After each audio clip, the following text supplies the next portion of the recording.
What's up, everyone? Welcome back to Have Faith, Show Love, Give Hope, the podcast. Today, I had the privilege to sit down with Jelani Maliik, also known as Knightheart, the Knightheart.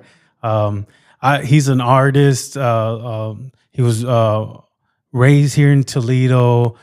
He does traveling. He goes all over and travels and does his music. Independent artist.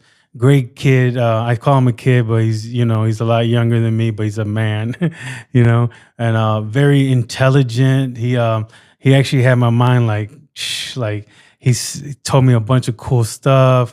He has a journey that he went through, and he reached out to me and he wanted to talk about his journey and about his music. And he actually has a show tonight at Frankie's. Make sure you check out the podcast. Appreciate you guys so much. Stay tuned right now for Knightheart. Welcome, Knightheart.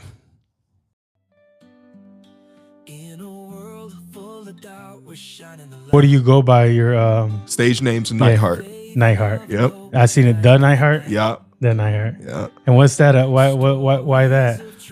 It's been a thing since I was a kid, for real. I started off with another name, but I had to grow into the Knightheart, for real. I think I started doing the Knightheart when I was like 15, 16. Okay. Was it like an internet thing first? And then, for sure. Like your internet name and then it became your artist name? Yes, sir. Okay. That's cool. Let's check this out and see if it sounds good. Then we'll go on with it. Today I have Jelani Maliik. What's up, Jelani? What up, dog? How we feeling, bro? Good, man. How you doing? Doing wonderful, good? Man. I reached out. I put a thing on Facebook and I said, anybody got a story? And you hit me up. You said, are you a local artist? Are you from Toledo? Originally from Detroit, but I moved out to Toledo when I was pretty young. So, I grew up here. For sure. Oh, okay. Sure. Yeah. But you're originally from Detroit. Yeah. Okay. That's my birthplace. All right, that's cool. So he reached out to me and he said he has a story. And not only that, but I want to help you promote tonight. You have a show tonight. Yes, sir. And, where's the show tonight? We're gonna be live at Frankie's Inner City on the east side. We got a dope lineup of musicians. It's gonna be for my birthday bash. It's gonna be lit, man. Okay, so tonight, that's your birthday bash. Okay, and that's on, doors open at 8 p.m. Mm-hmm. The music starts at 9. Yep. Frankie's Inner City, that's Frankie's. That's legendary around here. Everybody knows where that's at, on Main Street on the east side. Yeah. All right, so you'll be there tonight. Okay. All right, so I'm gonna try to make it. I don't know if I can yet, but I'll see. Yes, sir. I'll let you know for sure. So every time that I have person on for the first time on my podcast, I want to know kind of like their story, like, who are you? Where did you come from? Where did you go? Nah, I'm just saying, but that kind of things, you know what I mean? Like, absolutely. What made you the person that's sitting across from me right now? Mm-hmm. So, like, okay, so you grew up or you were born in Detroit. How did you end up? Tell me a little bit about what happened from Detroit to Toledo and stuff like that. So I moved out to Toledo when I was pretty young. I was like 6 or 7. Do you remember any of Detroit? Not for real. Yeah, I visit my family out there, but for the most part, all my formative years were in Toledo. Okay. I had a pretty normal childhood until I turned about like 13, 14. Actually, it might have been a little bit earlier. It was like 11 or 12 actually, but it was through my early teen years. I was homeless, so I was staying from homeless shelter. My family was bouncing around a lot. That's kind of where I found music, and music saved my life for sure. Like I didn't have no outlet at the time, so music just kind of found me when my family was going through a lot. Okay, and then was it you by yourself homeless, or you and your mom and dad and stuff like that? So it was me and my mom, my sister. We had periods of homelessness together, and then during some years of my teenage years, I did my own thing. I had to separate and move along.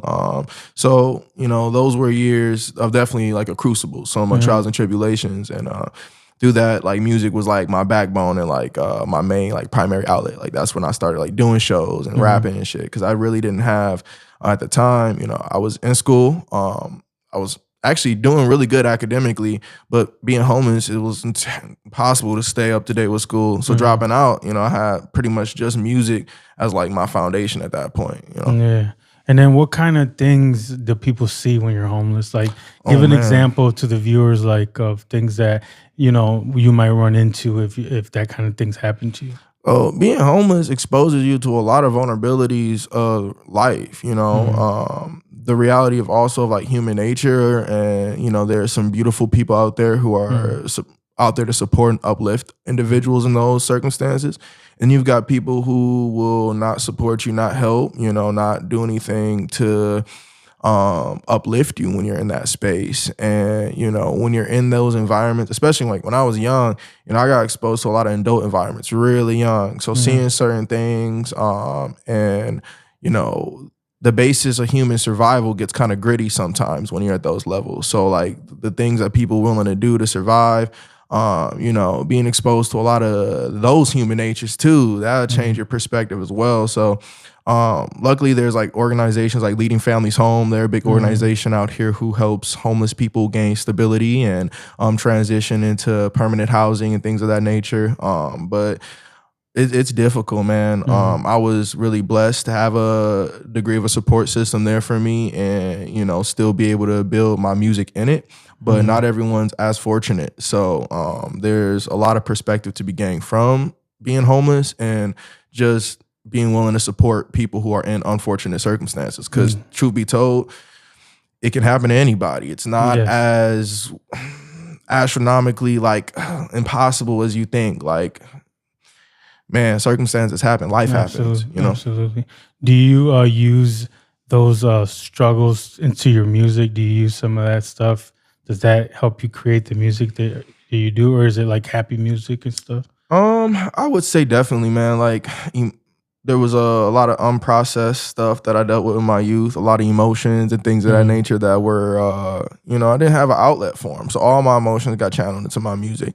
I was young when I started first writing, and now I've evolved a lot, and my attention with my writings are a lot different. I've been able to take my music into different spaces, and that's given me more perspective and more direction. But at that time, yeah, man, I mean, the early mixtapes were just like me trauma dumping, because I'm like 14, 15, 16, and I'm like, where am I supposed to go with this? How am I supposed to process this? So yeah, the music's definitely, the pain and the experience is definitely inspired. But nowadays, like, I just want to be able to connect with people, and everyone's been through something, and I think being vulnerable and being willing to say like what you've been through allows other people to connect with you and see that humanity. And that's what we all need. It's just being able to see the humanity in other people. You know?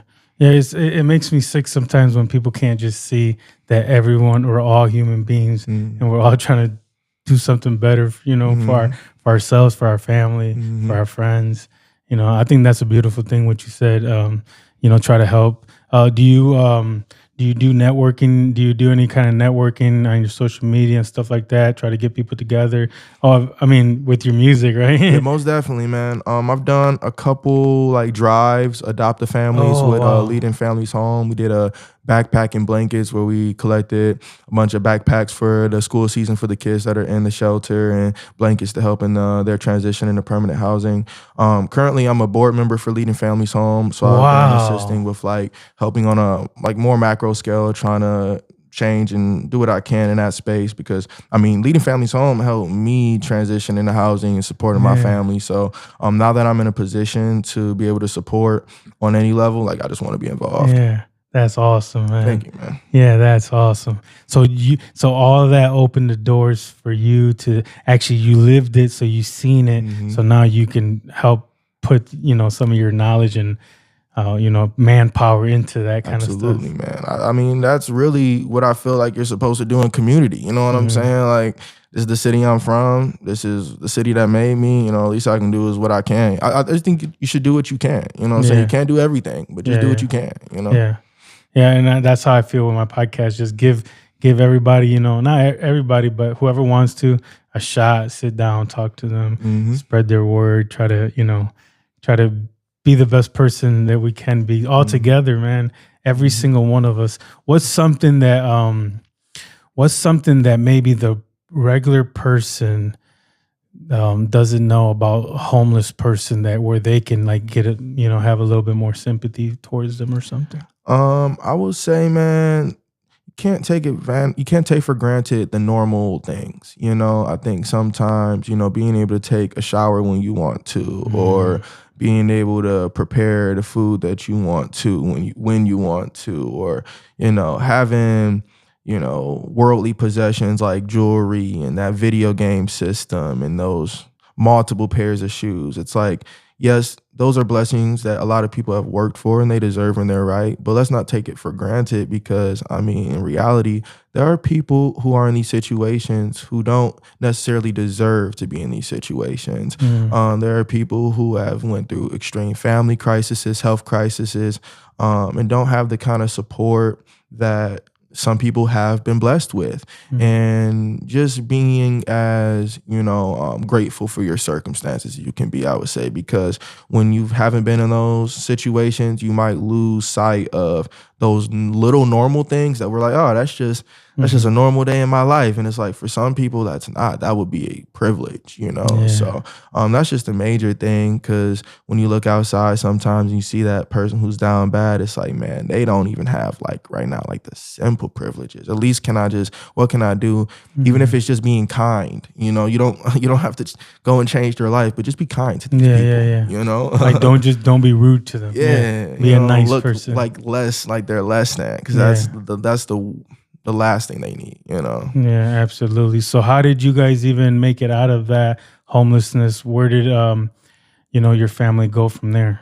It took a long time to build out of, man. Like, when you're below a certain line, it's very difficult to get above it and then to build above it. It takes time, and it has taken time. I've been fortunate to where, my work ethic has lent me a certain amount of stability, and, I've been grateful that I've been able to, in all this craziness, still pursue my music and be able to do this. And it's a blessing, man. I mean, it's been a journey that has required a lot of relearning and unlearning things. Financial literacy, that's a big thing, because when you come up from a certain demographic, they don't teach you financial literacy. And, me growing up, I didn't have a primary male figure, any masculine energy in my life that was teaching me and instilling things. So I had to pick up and be like, pick up some books and start reading and, like, start making some phone calls and figuring out what outreach can I do in my community that I can start getting some resources so that I can learn as a young man how to shift my situation. Because I love my mom. She's been an incredible support system to me. And it's been a part of our journey of building. And I feel like as a young man, taking up my responsibility when I know that perhaps in some way she wasn't equipped to quite go against some of the things that we were battling at the time. So it's like, all right, how can I help shift these stakes? So that was a big part of my journey as a young man, and figuring out, like, how can what can I do to shift these circumstances in a better space, That's awesome. So you took responsibility instead of trying to, like, project, like, fault on her fault or something. Oh yeah. Which is the thing. One thing that I like to, I like to learn from what you said. So one thing I learned that from that right there is that our parents don't know what they don't know. So they're going through struggles just like maybe like we're going through right now, every day. But then we always, when we were kids, we're looking at them like, what the heck? But they were probably we don't know what they were going through, because, man, like, I mean, we can see they're struggling, but there's so many obstacles in life that we don't know sometimes when our parents are struggling, and we don't know why sometimes, but we just gotta, like, kind of like say, come on, mom, let's go. And then help her. Like, when I was 16, I got a job and I started giving my mom my check. So I'm in the same boat as you. Yes, sir. Yeah. And, sometimes it's intergenerational, sometimes it's passed down, my mom, but maybe her mom, it gets difficult, sometimes you have to be able to, like, somewhat break that cycle in certain ways, and yeah, man, it's difficult, Yeah, in the Bible, I think they say it's called, like, generational curses. They come, like, you know what I'm saying? Like, if I'm doing bad, like, doing something bad, my son might do something bad. So that's where somebody like you come in, and it's called you're the one, right? The one that breaks the generational curse, so it doesn't go past from you. It doesn't go on to the next generation. The next and the next. That's been one of my life goals, man. Like, seriously, that's what I built for, and, like, everything. Because, like, I think about mortality a lot. I love my life, and I'm grateful to be here. But, one day I'm not going to be here, and, I'm going to have an inheritance, which is what I'm going to pass down to my kids. But I'm going to have a legacy, which is what I'm going to pass through to them. And I want to be able to lend to them and leave them something that's, like, the tools and shit that I did not have. I want them to be armed and ready for life in ways that I didn't have. And that requires me going and doing the work right now. That's where I'm like figuring out how I can better myself as a young man, because I'm nowhere where I need to be in my life. When I look at who I want to be, I'm like, man, that's a far skip, but I got to get there. So what work do I have to do to get there? And it's just that follow through, man, because shit, I can have that vision of myself all day long, but it's like, but what steps and what things do I actually have to execute to make that happen? I can't just sit on my thumbs and be like, oh yeah, I'm gonna be this guy one day. Good luck. Yeah. I love that part when you said you had to read, man. I learned a lot reading because I never read. I was like you, didn't grow up with the father figure with me all the time. I had here and there, stepdad here and there, but then when I ended up going to jail. When I went to prison, I read a lot of books, and that's where I learned how to become the man I am. What kind of books did you read? Was it like all kinds of different books? So I got a lot of books I read for real. You look like you read One Piece. Yeah, I do read I read like fantasy books, man. I'm a big comic book nerd. One Piece, the anime, yeah, my son, the manga.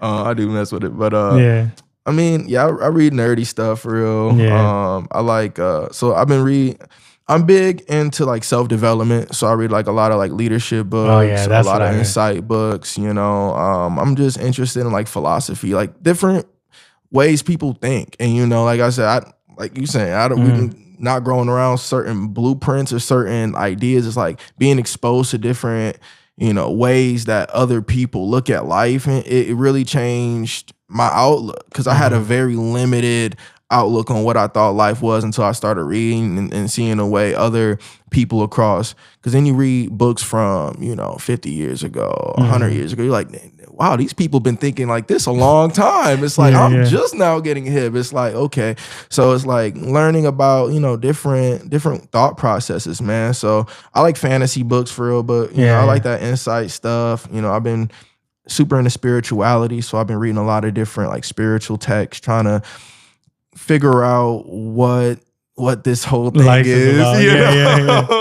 So I'll be reading a bunch of different stuff, but it's really just where the spirit calls me, man. I'll be trying to figure out like stuff to feed me, man, because like I'm at a space where I've been through a lot in my journey, and in some ways, I come from a space of being a broken young man, and I'm figuring out what things I can do to help mend and like heal that, because I know I know the person I want to be, but also know the person I could be, and that person is not the great person, not a great person. Just trying to stay away from that person and keep taking steps to pour inside the cup. I think that's beautiful, man, because you're right. We all have that secret person that none of us wants to turn into. That person that when someone yells in your face or spits, you know what I mean? That switch. That switch that you can turn into. I think for real, we all have it. Everyone has that person. But a lot of us don't, because that person will put you in jail. That person will ruin lives. So that little devil on our shoulder, we don't want to turn into him. We got to keep being that other side as much as we can. But I did hear a quote though, man. It was I was listening to something, and it was talking about how that version of self, don't get rid of them, because that person has certain instincts, certain qualities that are necessary for survival. If you get into certain situations, you might need that switch to get you out that situation. However, you can invite them to the table, but don't give them no authority, because if you give them the choice to make the decisions, they're going to make the wrong decisions. But if you take the counsel when you need it, that person can get you out of a situation. Because if you just abandon that person in you that you got, man, that person probably it's not that it's a bad, it's just that you got to have balance, and when you fall out of balance with that version of self, that's when things start turning up a notch, So. Wow, that's amazing. You just blew my mind, because because at one point you're going to have that person yell at you, do something to you, and you need that, because if you don't have that version of you, that person will take advantage of you and time. take whatever. You know what I'm saying? You got to be able to stand up for yourself. Be that beast. Yeah, got to, man. Because if you abandon that person completely, people will take advantage of you, especially if you're in a position where, you know what I mean, in jail and like wherever and like school. Sometimes bullies, you got to stand up to them, you know? Facts. You got to let a person know you got fangs, you know, you ain't want to be toyed with. Yeah, man. So that's, You know? that's an amazing thought, bro. I never thought about that exact thing. Like, it's good. I love these conversations because these conversations, it's not every day we sit down and we talk for an hour, hour and a half, 2 hours, whatever,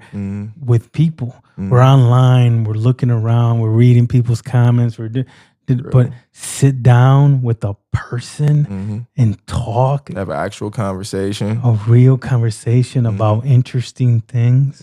This is where it's at. It's like a little like release button. All week I work, and one day a week I sit down right here and I just like, and I feel so good to have. It's almost like a little, even though it's almost like a therapy session for me too, because I can put a little bit of my, every time you say something, it triggers a thought of something in my mind that I could talk about. Well. You know what I'm saying? Man, absolutely. You know, how do you feel about that? Oh no, most definitely. Do you feel like it's like a little, like ping pong, man? That's what it's supposed to be, man. I love this kind of stuff, man, because like you said, man, like people get so distracted, and then people don't care about learning about people no more, you know, and like learning about just how to communicate with people. Like, I think it's important, you know. That's one of my favorite things in networking and like meeting new people. It's just learn about it. That's why when you share stuff about you, I'm like, yeah, man, I'm getting to learn about you as well. Yeah, that's dope. And that's how we learn, and that's how we give them too some knowledge. Just like you read a book, you learn. Boom, things that you learn in that book, we can say right here. We pass it on to the next person. That knowledge you just gave right there. Somebody else can listen to that knowledge, get a little bit of that. That's like maybe they don't have time to read that book, but then maybe they can listen to this podcast and get. Yeah. So what? You know what book? Talking about books, the one book that I really, really love, and I still talk about all the time, is called The Power of Now by Eckhart Tolle. That was a book that really opened my mind to not worrying too much about the future and the past, and saying it's basically, when it boils down to it, the power of now. This moment right here, it's the only moment that exists. No other moment exists because it's either over or it's in the future. So we have to take advantage of every moment we have. We got to be happy as we can be, in the best mood as we can be, because that's really deep down inside. That's the only moment that exists. Everything else is just an imagination, a figment of our imagination, because we think we're going to go to the store later, but we might not make it there. You know what I mean? Yeah. No, for sure, man. I think that's where a lot of anxiety comes from too, is when people are too busy like thinking about past moments or future moments when they're not now. Like, you have to be present and like grounded in the moment. And like, I know how it is, man. I'm always in my head, man. I'm like thinking, I got to do this, I got to do this, got to do that. But like, you got to learn how to just be in the moment. And like, there's like certain techniques you can use to kind of help you stay more present. And like, I'm big on like mindfulness meditation and tell me about that. Like breathing techniques. You know, I will say shout out Toledo Mindfulness Institute.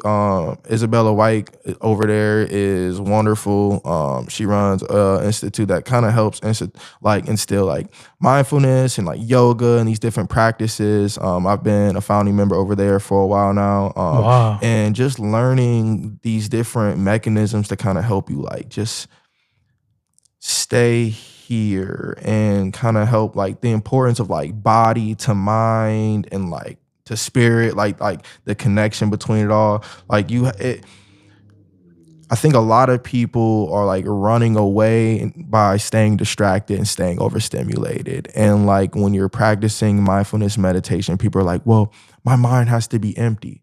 It's not that you have to empty, like your mind's just going to slow down. You're still going to think thoughts. The whole thing is like, the way I look at it is, it's like you're sitting in front of your house and cars are driving by all the time. You see a red car, a green car, a gray car. You can see all the cars, but don't be the dog that goes chasing them, right? Like the dog's going to chase the car and realize, well, I'm not going, well, I'm going to chase this car. And that's us chasing these thoughts all the time, running after them. It's not that just sit and watch the cars drive by. Those are the thoughts. Yeah, they're gonna come by. You might see a thought. You might think, oh, I'm thinking about that, thinking about that, but don't chase it. Don't run. Don't attach to it. Don't run, because after a while, the road's gonna like slow down, and you're gonna process all those thoughts, and you'll just be able to sit with it. You know, it's not about, oh, I need to be completely empty, because I don't think anyone is ever completely empty. We've all got something going on upstairs that's running rampant, but the people who are like chasing it are the ones who are not really sitting with it, or too busy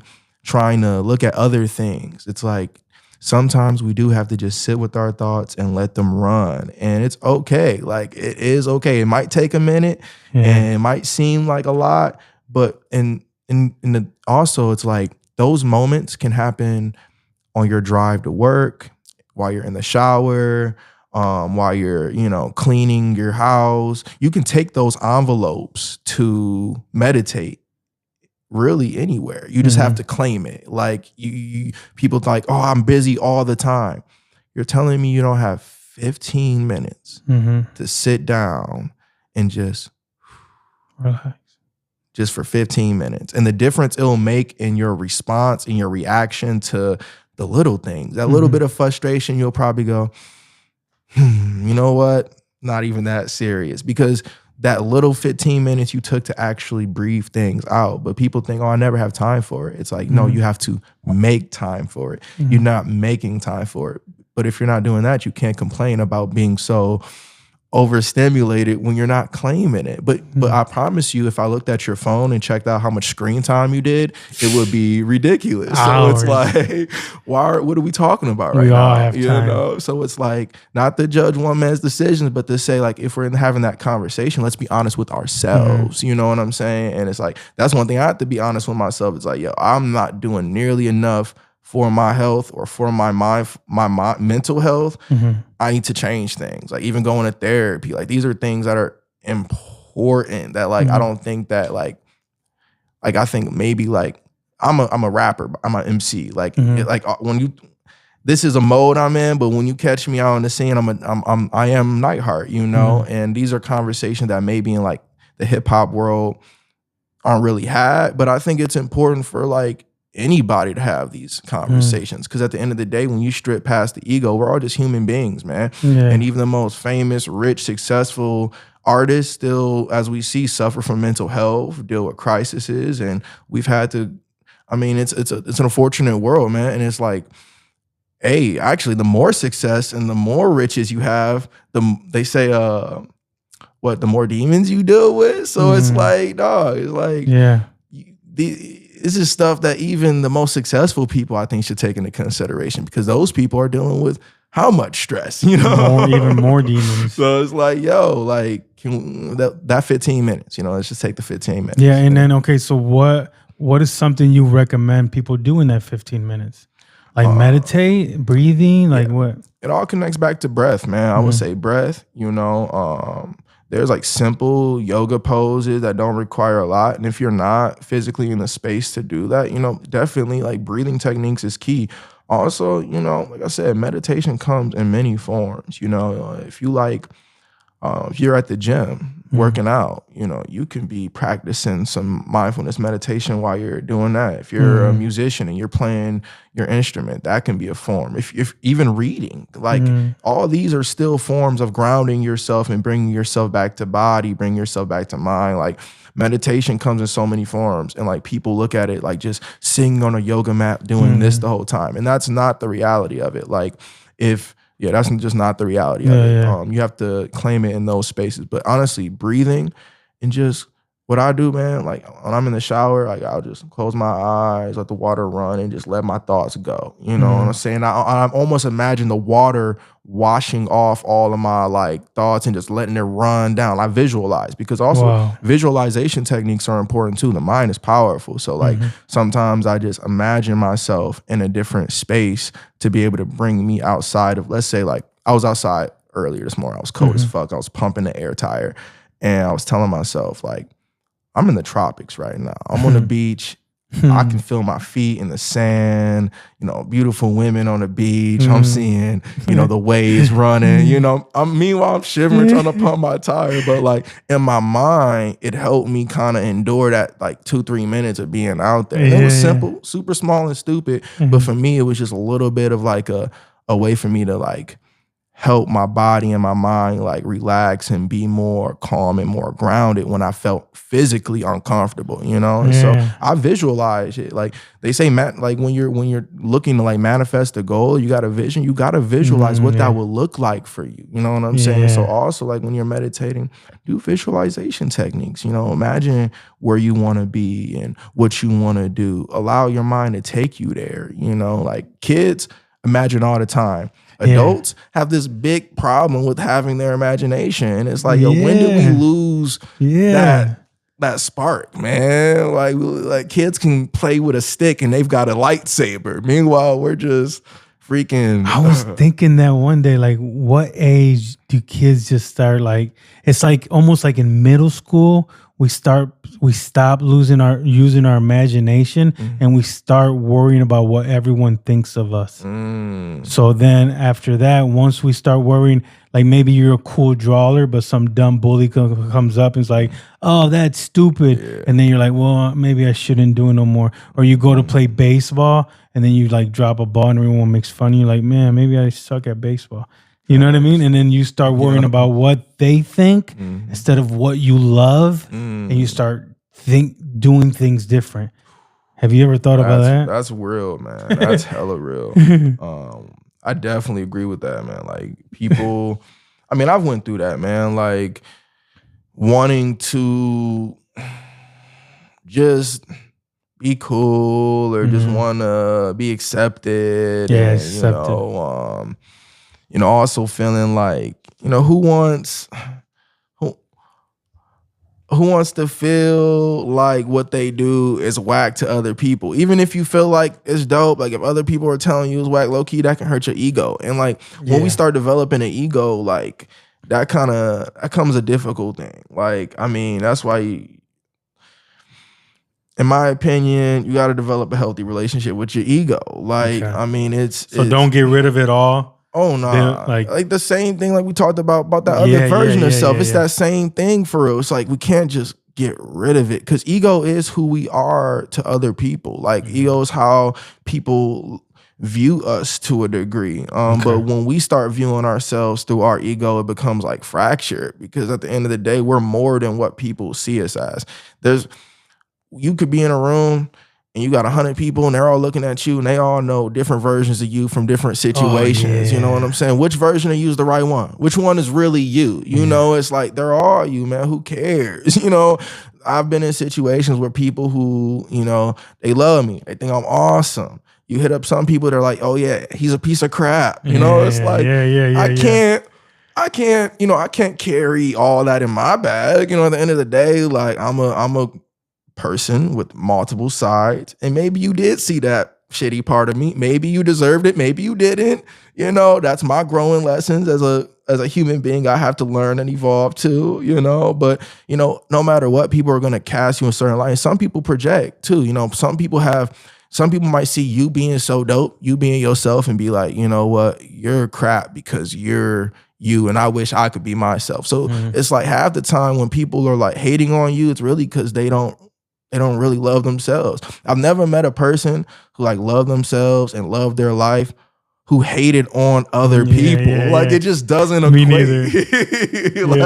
If you're hating on other people, especially for doing what they love or being who they are, then that's a personal issue. And like I've definitely dealt with like dropping music, and like honestly, I say it all the time. I don't expect my music to be for everybody. It's not for everybody. My goal as an artist is at least to create one record that you can take with you. But at the end of the day, like I've dealt with people in my comments saying straight up, this is trash. This is, booty juice, whatever, It is like, it's like whatever. That's an actual comment. Yeah, you remember that one? I walked there, You're like, you mother. Okay, I'm about to get you, man. Yeah, I'm coming with some fire next time. But man. But I love people my are stuff, rude as shit, and I love what I make, and I'm grateful that I've been able to do it. Music is a very difficult space to make it in. You know, doing it independently, especially, it's incredibly difficult. You know, and I'm grateful that I've been able to do shows, you know, rack up my streams and my records independently, you know, be able to tour with some nationally acclaimed artists, be able to travel the Midwest and do the things I'm doing. Like, I can't actually explain like how difficult that entryway into that game is because like you have to be dedicated, you have to be persistent, you have to know how to build like healthy relationships with people and actually know how to like sustain those relationships over time. You know, I've had artists, I booked artists for local showcases and they fell out with me because they didn't want to show up to a venue that's 10, 15 minutes away from their house. It's like, how do you expect when the time comes for like a big artist, they hit you up to travel 6, 8 hours, 12 hours to come to a show? What, you're not gonna pull up? You know, it just doesn't seem like there's entryways into this. And it's just like, you gotta know how to sustain relationships, connect and build. And very fortunately, I've been in a position where I have been able to do that. And it's just not something that I can say like, it's for everybody. Like, I'm definitely the type of person who's very pro self-expression. I'm like, yo, I want everyone to express themselves openly. But when you pursue a music career, you have to be prepared for the things that come with that. And it's definitely one of those things that will break your ego, like dealing with promoters who don't want to book you for stuff, or people viewing your numbers as an equivalent to your talent or your actual quality of content. You know, these are things that happen all the time, you know, and it's like, shit, I've done shows in front of, I tell this story a couple times. I did a show in Kentucky. And it was a pretty big show, about 100 plus people in the audience. For the size of the venue, it was nice. I mean, it was a rooftop venue, beautiful. Did a nice set, man, and shit, about 5 people paid attention. And there was only one kid in specific. This one kid, he walks out to me and he's like, yo, that was dope. I've never seen anything like that, bro. I'm from the hood, man. People like us, we don't do that, man. I've never seen, bro. I grabbed a sticker, slapped it on his phone. And like, for me, you know, driving 3 hours out the way, doing a long set, performing for a bunch of people. But that one kid, that was the moment that I was like, okay, this is why I came out here for you, bro. You know, and it's like, you got to be able to have perspective. Cause like, somebody else could have been like, oh man, all these people ain't mess with me. This shit was whack. Why'd I come out here, man? Get out my face, bro. I don't care. Like, bro, like, you're missing the point, man. Like, not everybody is for you, but this person was. So this is the person you got to lock in with and build with. Shit, I'm all for that, because really the internet instant blow up viral stuff, it does happen, but it's not always sustainable. When you build real relationships with real people in real places, that is something that is for lifers. There are artists who can still tour 30 years later from their debut because they've got real people who love them for who they are and what they make. And that's like the best direction you can take, because you're gonna go through ego breaks, but you can never be like, I didn't get this being me, you know? And that's something that like you can't ever have taken from you. People can say you ain't nothing, yo, whack. But you can be like, well, actually, I built this being 100% me. What have you done? You know? And it's like, shit, I don't care. You're building it on a firm foundation. Like there's a thing in the Bible. It says, build your stuff on a firm foundation, because if you build it on sand, it'll like fall apart. All right, before we keep going, I want to take a little break real quick and check the camera, okay? Absolutely. But man, dude, I swear you're doing an amazing job, and like, I'm amazed, because I just thought we were gonna just talk about artists, you know, being an artist and stuff. But I like interweaving all this cool stuff, and we're still gonna talk about your music and stuff. But man, this is amazing. Appreciate it, man. Absolutely. Okay, so we're back. I had to take a little break. I want to check the camera. I wanted to ask you how you became the Knightheart. How did we talked about a little bit in the beginning about how you got the name and stuff like that. So did you start already like writing and rapping when you were homeless? And how? Tell me the story. How did that happen? So I always like to shout out Ma Dukes because she was an MC back in her day. Oh, okay. She was an MC back in Detroit. She was doing her thing. I was early inspired by her. I didn't think I was gonna be an MC. Like I said, I was going really good in academics. Everyone was pushing me to go to like college, university, whatever, knock that stuff out. Music happened when the family transitioned into the homelessness space. You know, we were in the shelter, and I started writing a lot of like poetry and like rap music or whatever. And there was a couple MCs in the scene, younger cats who were already performing and stuff. And I had never heard of like 14, 15-year-old kids recording music and performing. I thought that was like bonkers. And so I started, transitioning the poems into raps because I was like, yo, maybe there's an opportunity for me to record or do something. So I got booked through a local promotion agency called Innovation Concerts. They booked a couple different venues around the city when I was like 15. I started performing. And at the time, man, like, to be honest, I didn't think I was like super good or nothing. But as I stayed consistent, at that point, I was about a freshman in high school, and I had a couple of the kids from the high school like digging me, so they'd pop out to the shows and stuff, and they didn't really know what was going on in my personal life, all the different things. I kept that pretty secret. But when they came to the show and they heard me rap and perform, they found out a lot. I shared a lot of my internal feelings and stuff, and they were like, yo, what? This is not the kid that comes to school, so I started kind of building a little bit of a following. Some of the older MCs in the scenes kind of took me under their wing. Shout out In Session Productions, my first producer and engineer who helped me develop the entire sound. That was my dog. And yeah, we're still working together, but that's my motherfucking dog. And developing the sound and taking the direction creatively. I've recorded a lot of music, and some of the music I've taken off platforms and I've hidden. Some stuff I still got up, stood the test of time.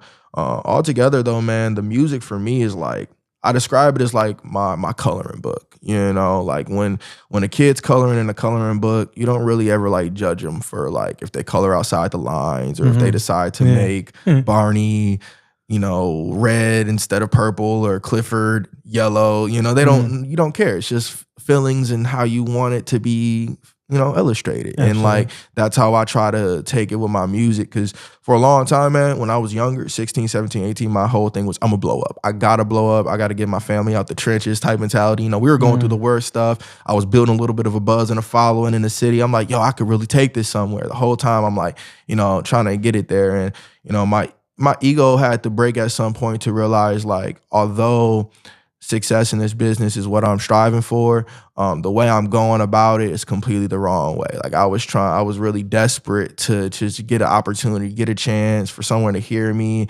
And when that didn't happen, the timeline I wanted, it was like, well, am I worth it? Is this even? And I was like, bro, why did you do this to begin with? It's because you needed an outlet. You loved it. You wanted to express yourself. You wanted to connect with people. You wanted to share your story. This is your coloring book. Why are you mad? Because people aren't buying your coloring book. It's not for sale, bro. And it's like, oh, okay. So it's just for me to make and whoever likes it, likes it. So then that journey began of just making things for the sake of me. And that was a healing journey, bro. I made a lot of music that was just for me. And honestly, those were some of the records that were people loved the most. And so like, then I started to change my thought process behind the art and just being like, okay, that's why the building thing came from. Cause it was like, oh, I was chasing this instantaneous blow up, this exposure. And it's like, nah, I think I just need to cultivate community. I think I just need to build something to where people will enjoy. Like when I do shows and I open up shows, people actually want to come. When I drop music, people actually want to listen to. So it's like, that's what I'm gonna focus on, feeding my market and catering to my people who care about me. Because there's this thing called the 1,000 fan theory. And it's like, if you have 1,000 fans who spend $100 with you a year, bruh, you're already making more, and that's bare minimum for like a, what I'm saying, baseline. So it's like, if you can get 1,000 people, that's like $100,000 easy, and if we're multiplying from there, it only gets bigger. So it's like, shit, if I can just get my 1,000 fans, I could be cool. I'm worried more about getting my 1,000 than trying to blow up and get these millions. Because even though, yes, that is an eventuality, when you start looking at your artwork as something that has to create these kind of like out of this world results and it doesn't, you start to look at your art as less. You start to look at your creations as less. You start to put this pressure on yourself that like it's unrealistic. Like it's unrealistic, bro. So like make things because you love it and not because you want other people to. And it's just like when you start doing that, I think it shifts a lot. And like that was where creatively like the Knightheart started to really grow and evolve. And I started to just make things that felt more present. And I've been like blessed, bro. Like I've gotten a chance to tour with independent artists like Dax and Dizzy Wright, Greaves, a couple really like King ISO from Strange Music, a couple like really heavy hitting independent artists who are doing their thing Dax and making is their, big. man. Dax is, and he's dope. Like he's watching him and work. Like we did a show. He does Christian music, like man. We locked in Cleveland, and just seeing the way he treated people was humbling. Like this was Dax was one of the first big artists I'd ever met, worked with on a touring situation. And when I saw the way that he dealt with his fans, it like changed my perspective. That was one of the biggest shows I had ever done.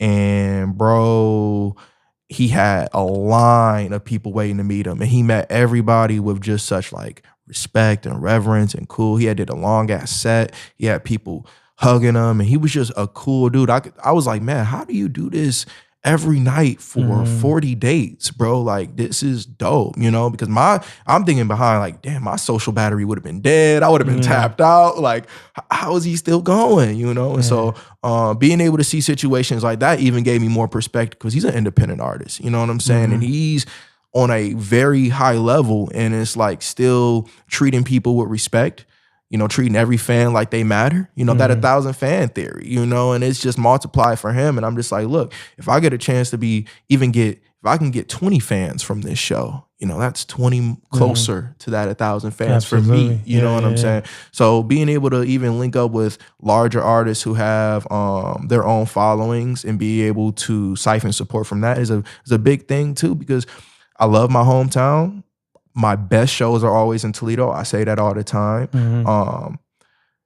I can't wash and repeat the same fans. You know, I can't, like at some point, like you have to get new people. And like, because I've toured and done shows, like even Saturday, like tonight, like we're going to have people coming out from out of the city to come to Toledo to see me perform. So it's like trying to bring people to the city, make people aware of what we got going on in Toledo. But also it's just the reality that like, if I'm gonna do this for a long time, like I have to be able to reach other spaces, you know, and that's a big part of the game too. And I always tell local artists, like if you get an opportunity to travel, shit, a lot of gigs early on I was not getting paid for. I was paying for it. Travel, whatever, out of pocket. But I knew like at the end of the day, like I need to be here. Like I need to be doing these shows. And like if you're a hustler and you got your merch right, you got your back end right with the royalties, you can still make some money. There's shows I came out and people bought t-shirts, people bought stickers. You know, it's like, all right, I might have spent 50, 60 bucks on gas to get here, but I just made 100, 150 off of merch real quick. That's a up, you know what I'm saying? And I got to perform, make new fans, make connections. It's like, if you set yourself up right, I mean, it's a hustle journey. It's a hustle journey, getting gigs, getting respect, getting your brand right. Like, that's why I said earlier, it's like, it's not something that I would say, if you like just making your coloring book, don't try to step into this world, because when you start bringing it out for the people and people say, well, that's whack, you got to know how to take that. Because like, it's tough. I did a show with Montana and his fans did not like me. I was in Cleveland and they just looked at me like, straight face. I'm like, they're turning up. And yeah, his fans did not mess with me at all. And, you know, I had to take it on the chin. You know, I'm like, damn, I drove all the way out here for nothing. But it was like, you know, you got to take it on the chin. This is a career, man. Not every time you hit the court is going to be a perfect game. You know what I'm saying? You're going to have one. But that don't mean stop, you know? Yeah. I mean, it's the same thing with like my podcast.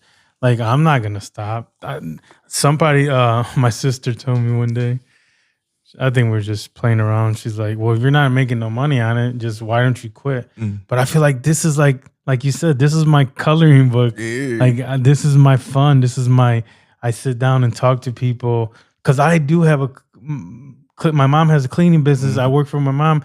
We have a cleaning business, and I'm always working. This is my time where I just relax and talk and get to know people, and I feel like this is something I can build little by little. And with every week, I get a couple other people, a couple more, 2 or 3 more people. Like when you come, you know what I mean? A few more people will come out. A few more people will subscribe when you come out. A couple people that are artists and stuff, and people that know me will follow you. Little by little, we build it, and I think that's when you actually have that story. That's when you actually build that building that one day you look back and you're like, damn, I built this. You know what I mean? Because I started this in my garage, in my living room, and now I have a studio, and now I have like a set. And then one day I'm gonna right now I'm doing this on my phone. One day I'm gonna have sweet cameras. One day I'm gonna have them dope ass lighting. And my set will change. Things are gonna evolve. And that's how you have to evolve. You have to become this new version of yourself all the time. And okay, you feel like this, and you're gonna change. You don't even have to worry about what the fans. They don't like. No, you yourself are gonna be like, as a person. Every day you're like learning from this mistake. Oh man, I shouldn't have did that. When you listen back to this podcast, you'll be like, oh, hey, cool. You're gonna get an idea. You're gonna be like, oh, I didn't like when I said that. Maybe next time I'll tweak it when I ever go do another interview. Certain things. There's one guy that I sat with, and he said, I sat down with the second time, and he said to me, dude, I went back and looked at our first podcast.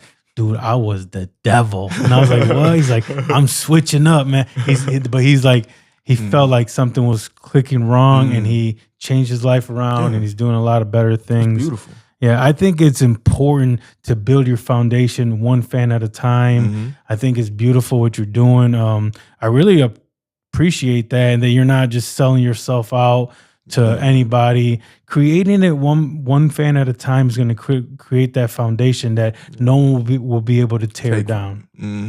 Especially in this industry, bro. If you look at the game, bro, it's so tough, bro. But I want to put a pin on something you said, bro, because you were talking about, the investment you've taken in everything with your podcast and your journey.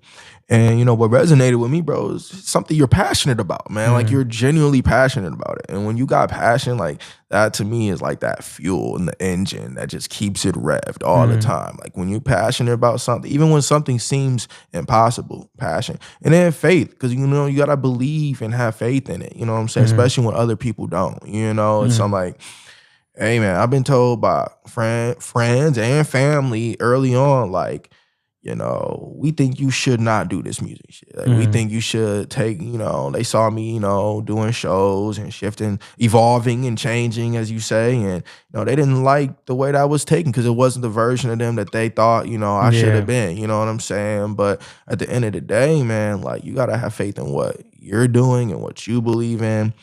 And there's a saying in Native American culture, is a wise man makes his own arrows. And so essentially it's like sometimes to find your own direction in life, you know what I'm saying? You got to make your own arrows. And that is, not everyone's going to understand. Not everyone's going to understand. And when you're paving a way, when you're the Indiana Jones with the machete who's cutting down the things, people are like, how are we supposed to walk through this? Watch this, And you got to be that person sometimes to pave the way, even when some people might not quite see where the direction is headed. But when you got faith and passion, it's headed somewhere, and it's headed where I want to be. Wherever this is going, I want to go there, And so that's just beautiful, bro. Like, just hearing that with the steps you've taken, because holding space for other people is no small task, bro. You know what I'm saying? Bringing people on and having them sharing your platform with people, that's commendable, man. Thank you, man. I appreciate it. And that's why I have faith. Oh, they moved it around. It's supposed to be have faith, show love, give hope. But when we cleaned it the other day, we moved it around. That's Cruz did that. I gotta move it back. Cruz, you ruined my podcast. Yeah, Cruz, why you do it like that, man? That's not nice. Yeah, that's my we clean together. That's my boy. Yeah, it's your But dog. he didn't mean to. Have faith, show love. So have faith, right? Have faith in Jesus Christ and whatever you believe in, because everybody believes in different things. Show love. Me by having you on, that's showing love, and give hope. Things that we say are going to give people hope to become better. Maybe they will have a revelation of something. Oh man, maybe I can. Maybe it's a young kid that wants to be an artist. So that's kind of like I have that tattoo right here: love, faith, and hope. And I was like, man, that's a great name. So when I wanted to change the name, that's the name I picked because I felt like that's the journey that I'm on. Have faith, show love, and give hope to the people. And then little by little, I'm not trying to become a millionaire. I have a cleaning business that I work. This is it's gonna help people. We're gonna build a community. Now that you're on my podcast, I want to one day have an event where we're all get together. Yeah. We all sit down. You meet all the other artists. You meet entrepreneurs, and we all get together. And you're like, what up? And everybody's saying, what up? We bring some food. We go to a local restaurant, something like that, where we create this event where it's like-minded people. We all get together and we can actually just chop it up. Everybody switch social media. Follow each other in person, maybe do a live podcast, maybe get some live artists. I've always been thinking about this. I just never had the money, but now I have sponsors. And so little by little, I think we can create something like this. Yeah. That's dope, man. Are you willing to be on something like that? I'll be getting involved, man. Yeah. You know it, man. You know it. Yeah, well, now that you've been on the podcast, you're gonna be part of it regardless. I'm gonna when I do it, I'm gonna tag you in the post. Beautiful. I need to check the camera real quick. Yeah, no doubt, my man. We're back. What point did you have? You said from what I was saying. I was gonna say, man, you're being of service. I think that's dope. Like when you turn what you're doing to low key a service for people. I think that's a blessing, bro. And I heard a quote too. It was like, you want to know how to make $1 million? Learn how to service 1 million people, and it's like, do something for somebody. And you're providing people platforms, and you're also providing people platforms to give other people, like you were saying, hope. That's a service that you're providing. That's more than you just getting on camera and just talking for an hour or 2 hours.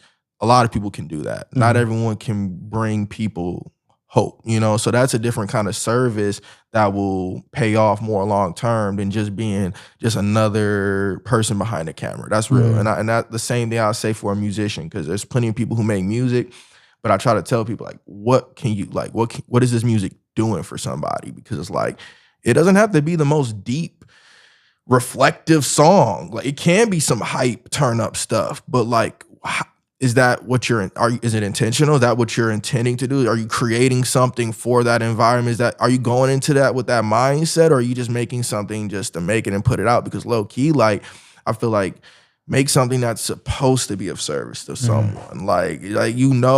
If I'm giving this, that I'm giving it because I know someone somewhere needs it. Yeah. I'm an artist. And if you come to one of my shows, you're going to see turn up, you're going to see emotional, you're going to see introspective, you're going to see a little bit of everything, because I'm trying to service.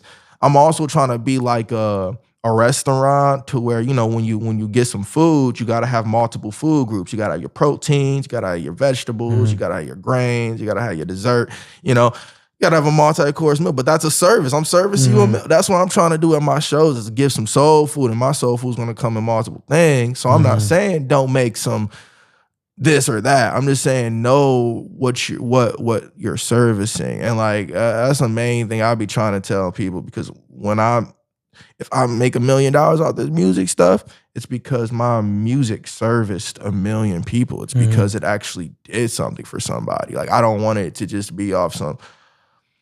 Bro, I don't even know, bro. It just seems empty any other way to me. It just seems like it would be an empty feeling to reach that level of success and know I didn't do anything for nobody along the way. That just would be crappy. Some of those girl rappers, when it's shake your booty, it's you're You really, this like playing on the radio all day. I'm like, they really blew up off this. Yeah. And I'm like, holy crap, they're not giving nobody no message. Yeah. They're giving, and if it is the message, it's the bad message. Yeah. It's like, I mean, you know, like that red, whatever, I don't know, the red lady, I don't know her name, but like, it's like they're giving the wrong message. At least try to, if you're gonna do it, if you're gonna give a message to your music, it's better to give a more positive message. I don't know. It's just like, because I don't really know your music too much either. Yeah, I mean, so do you give any? Because I don't know. Maybe you give bad messages. I don't know. I mean, you do have about different life, kinds man. of. I don't want to say I give bad messages.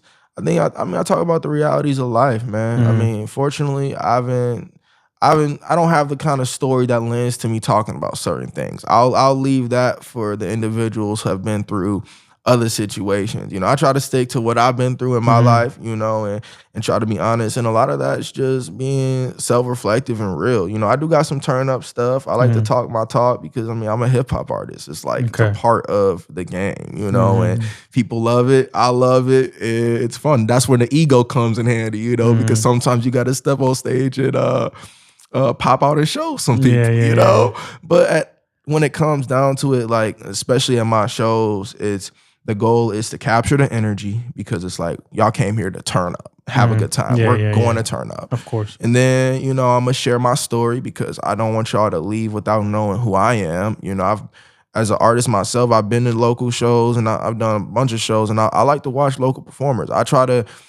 I'm not a very egotistical individual to where I can't recognize other people's greatness. I love when I'm able to go to a show and be able to see another independent artist who's really dope, you know, but I watch sets because I'm also a part of this craft, and I watch some artists and they do their thing and I'm like, but you were dope, but I didn't learn anything about you. Like, I don't know who you are.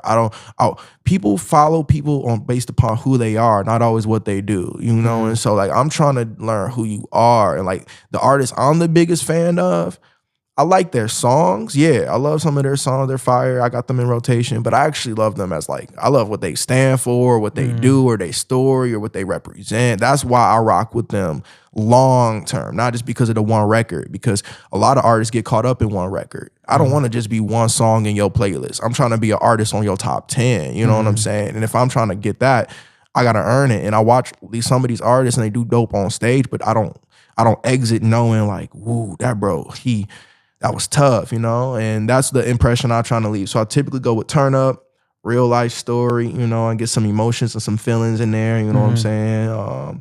I try to have an inclusive audience, you know, I try to make it so that like anybody from any demographic can come to my show and feel comfortable. And that's a big thing for me. I have fans from different age groups because I do like teenage mentoring, and then I have older folks who come out to my shows. So I try to make it a safe space for everybody, you know, whatever gender identity, I try to make it as safe as possible for everybody because, you know, I don't want nobody to come to my shows and feel like they can't just let their guard down and have a good time. You know, obviously at any concert, any public venue, you're going to always be a little bit watch out. But to a degree, man, if you come to a Knightheart show, I want you to know it's in the fine print that it's finna be a good energy. Like, I don't want you to expect anything less. And that's the kind of culture I try to bring to the table with my music. So I don't talk about anything that could outright like separate or make anyone feel uncomfortable, because that's just not even my nature, bro. Like, I just be trying to make people like think about stuff and like get people ball rolling. And half of the shows sometimes just be me talking, because like, yeah, the records are dope, but I could perform 10 records up here and it'll be done.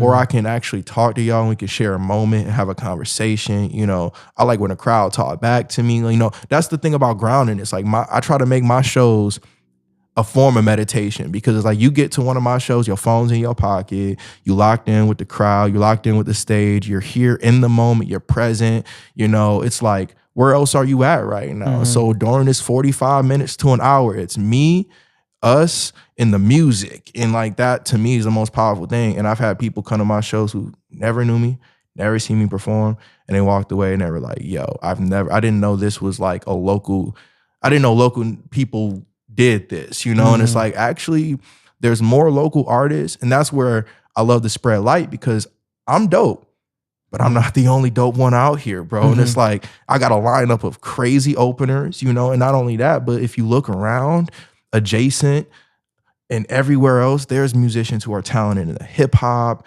in country, in jazz, and funk, and the rock.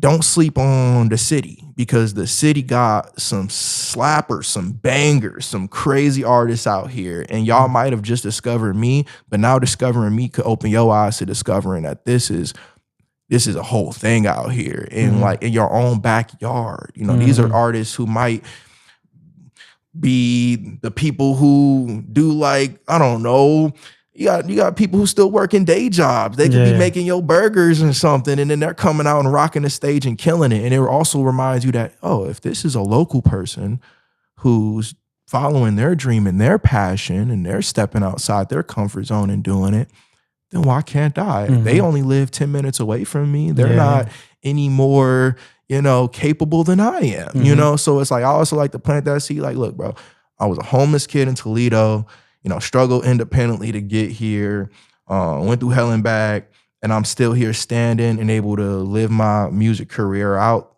If you got a dream and you got something you want to do, don't let it stop you, because if you need someone to tell you otherwise, it'll be me, because this has been a struggle. It's been difficult. It's been ebbs and flows. It's been a mountain climb. But when you follow what you love and you do what you love, they say you don't work a day in your life, for real, for real. It's like really what you love. And so it's like, hey, if you got something in you that you ain't tapped in yet, that you're afraid to tap into, don't be afraid of it, because it could be the one thing that gives you that feeling in life, that little bit of joy, that little bit of hope, as you say, to keep going, bro. And that's sometimes all we need, is like a little bit of hope. Damn, like, you know, I got something to keep me here. You know, not everybody has, you know, everything figured out in life, you know, but just having something to give you that little bit of purpose, man, it's a beautiful thing. Yeah, man, that's fire. Dude, thank you so much. Absolutely, I man. appreciate you so much for coming on here. My mind is like, I thought we were just going to talk about music, but we actually talked about a lot of important things. You gave a lot of great advice. You're a very smart young man. Thank you, man. How old are you? I'm 23. 23 years old. You still got a lot of life, man. Keep building your stuff. Keep getting your 1,000. Then after that, get your 2,000, get your 3,000. And like you said, you know what I mean? Little by little, everything. You're a great young man. And I really, I had a great time with the podcast. Can you tell everybody, like, your social media, where people can find you, Instagram and all that kind of stuff? So all the socials are at the Knightheart. The Knight like the sword and shield, heart like the one in your chest. It's just one word. Shout out my boy J-Ro. He plays strings and guitar for me. He's a part of Knightheart. And yeah, man, Knightheart on all music platforms, one word. That's where you can find it, brother. Okay. Wow. And Instagram, Knightheart. Yep, the Knightheart. Yep, the Knightheart. Yep. All right. Thank you guys so much for watching. Make sure you subscribe to the channel. Make sure you go subscribe to his channel. We appreciate you guys so much. Thank you guys so much. Have faith, show love, give hope, let go, and let God. Hey, of course, bro. Shout out you, man.